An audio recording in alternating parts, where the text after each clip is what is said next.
Benim de saz tutan elim var idi. Şimdi bir köşede yatar ağlarım, yatar ağlarım. Benim de saz tutan elim var idi. Şimdi bir köşede yatar ağlarım, yatar ağlarım.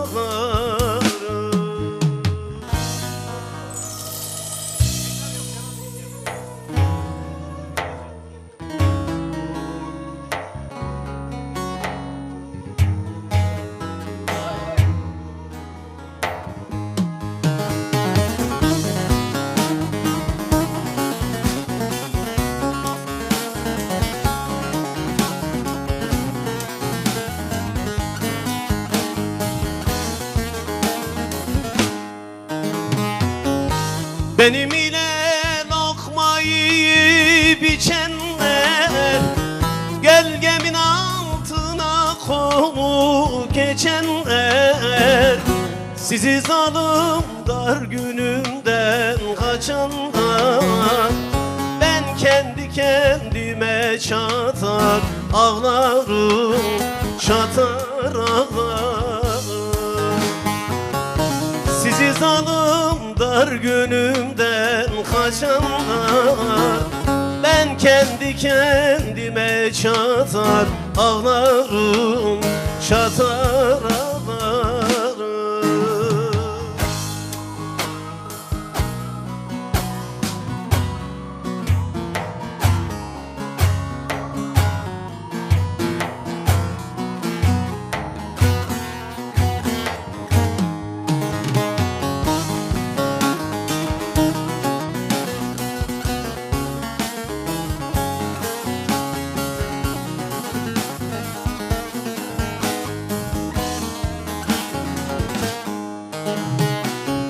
Çırpına çırpına bir yuva kurdum, bebeği görmeden kundağı gördüm.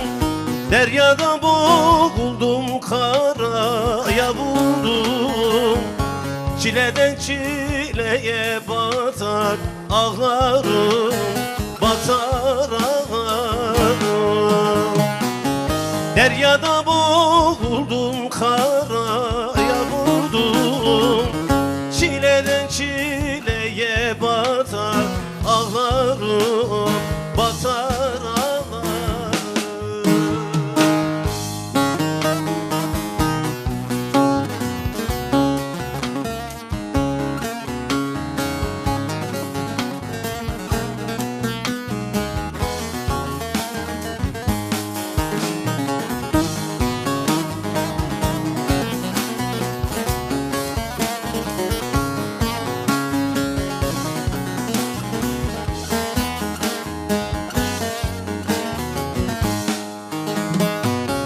Mahzun-i şerifim budur ahvalım, zamane bozulmuş insanlar zalim.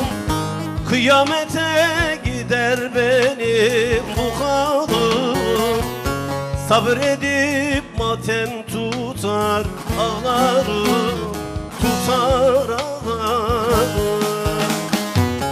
Kıyamet